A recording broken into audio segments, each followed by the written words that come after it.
All right, so you're thinking about building the next eBay, huh? That's a pretty ambitious goal, It is. But hey, we all need big dreams, right?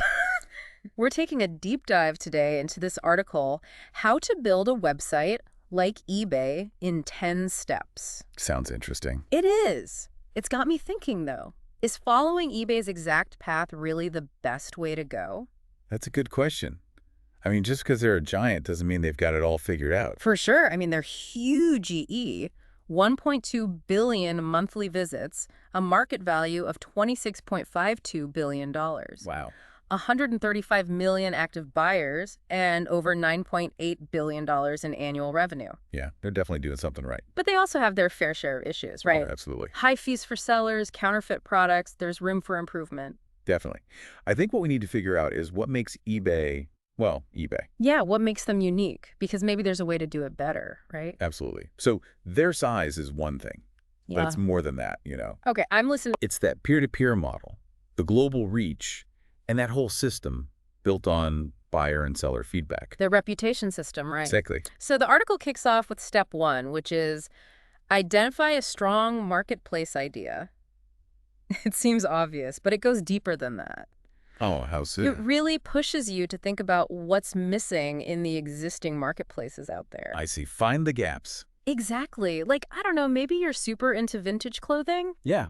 and you're frustrated because none of the platforms out there have good authentication features. So there's your niche, a marketplace for authenticated vintage clothing. Clever. Right, that's what they're getting at. Now, step 2 gets into the business side of things. Choosing the right marketplace business model. Ah, yes.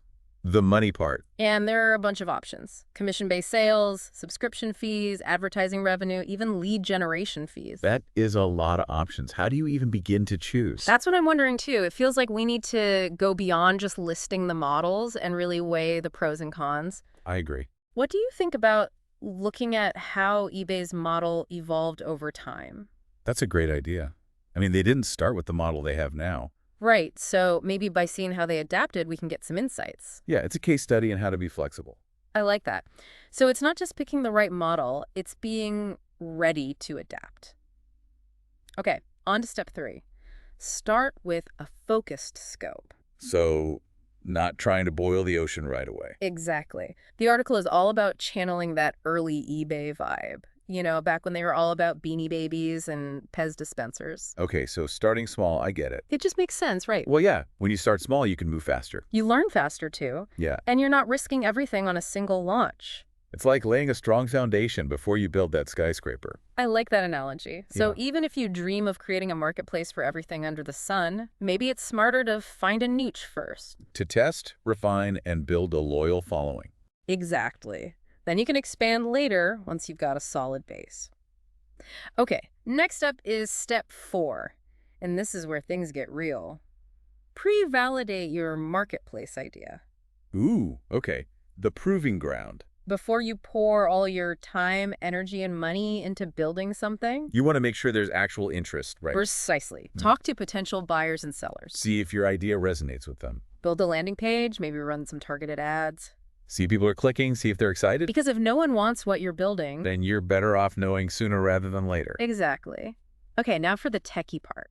Step 5 is all about building that minimum viable product, or MVP. The bare bones version. Right.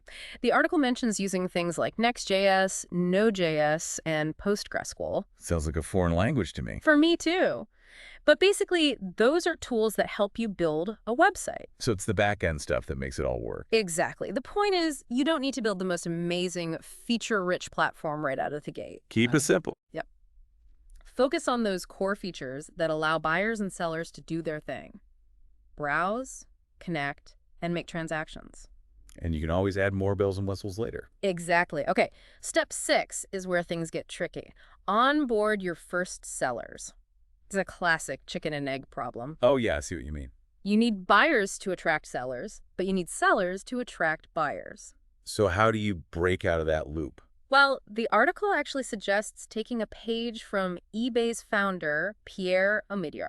What did he do? He started by listing items himself. So he was the first seller on eBay. It seems that way. It's about being resourceful. Attending industry events, connecting with people online. Maybe even becoming a seller yourself to jumpstart things. I like that. Be the change you want to see in the marketplace. Right, and then to really draw those early sellers in, maybe you offer lower fees than eBay. Ooh, undercut the competition.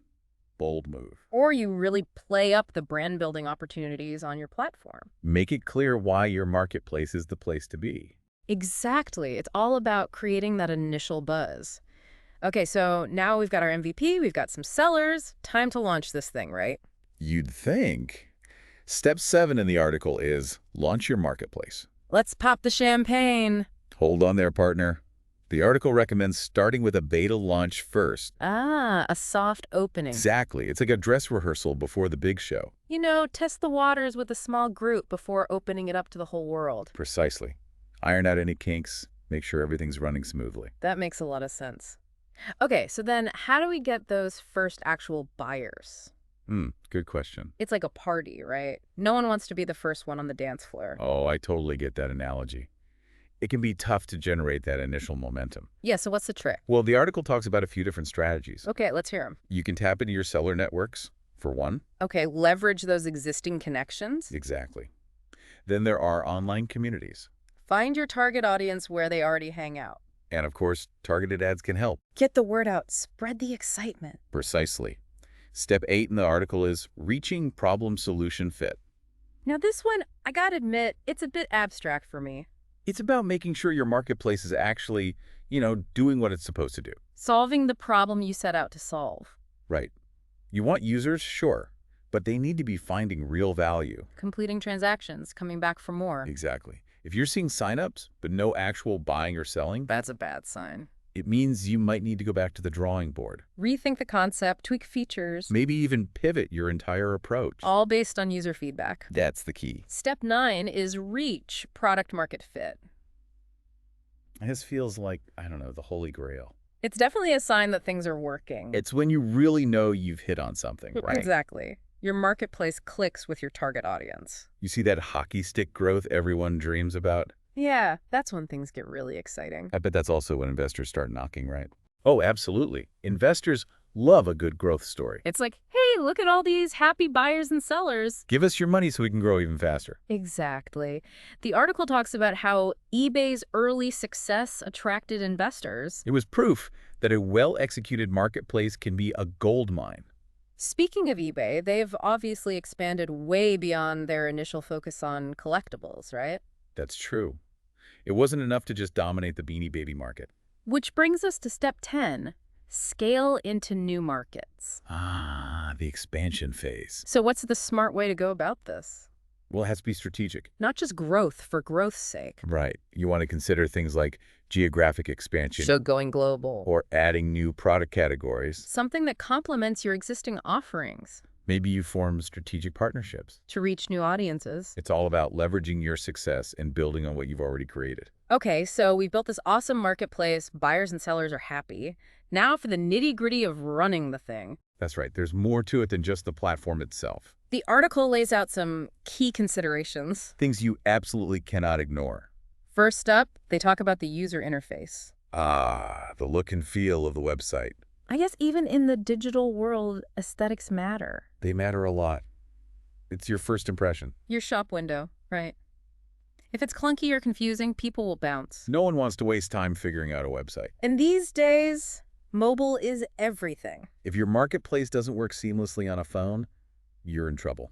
Totally. Okay, what about customer support? That's a must-have from day one. Why is it so important? Well, think about it. You've got multiple sellers, tons of products. Things are bound to go wrong eventually. Oh, yeah. Orders get lost, items arrive damaged. Disputes pop up. It's inevitable. You need a system in place to handle those issues smoothly. Make people feel confident that you're there to help. Exactly. It's all about trust. Okay, now for the scary part. Security. How do we keep our marketplace safe? Security is absolutely paramount. Especially with all the data breaches we hear about. You've got to invest in secure payment gateways. Make sure those transactions are locked down tight. Implement fraud prevention measures. Stay up to date on all the best practices. No cutting corners when it comes to user data. Absolutely. Okay, speaking of data, what about logistics? Ah, yes, the movement of goods. Getting a vintage dress from a seller in Paris to a buyer in New York seems complicated. It can be, but there are solutions. So what's the key? You need reliable shipping partners, for one. People you can trust to get the job done. Exactly. You also need to think about delivery times, tracking, handling returns. And insurance for those really valuable items. Absolutely. You don't want to be on the hook if something goes missing. Okay, the article also mentions product data. Ah, yes. This is crucial for buyers. What does it really mean, though? It's about giving people all the information they need to make a decision. So detailed descriptions. High-quality images from every angle. Maybe even video demos for certain items. Exactly. No one wants to buy a vintage dress based on a blurry photo from 1998. So true. Okay, we've built this marketplace. It's thriving. Now for the legal stuff. Do I need to call my lawyer? Maybe not just yet. But understanding the legal side is super important. The article highlights a few key areas. Things you absolutely need to be aware of. First up, payment security and fraud prevention. Back to that again. They specifically mention KYC verification. KYC, what's that? Know your customer. Ah, I've heard of that. It's basically a way to verify the identity of your users. So like a digital background check? To prevent fraud, money laundering, that kind of thing. It adds a layer of trust and security for everyone involved. That's the goal. Now, we can't forget about taxes. Oh, taxes. Everyone's favorite topic. The article mentions that eBay collects sales tax in over 45 states. Wow, that sounds complicated. It gets even trickier with international sales. VAT, GST, all those acronyms. It's a whole world of tax regulations to navigate. You got to do your research to make sure you're collecting and paying everything correctly. Otherwise, you could face some hefty penalties. No one wants that. Speaking of things no one wants, data protection. Ah, yes, privacy is a big deal these days. With all the data breaches and hacks, how do we handle user data responsibly? That's a great question. There are laws you need to be aware of.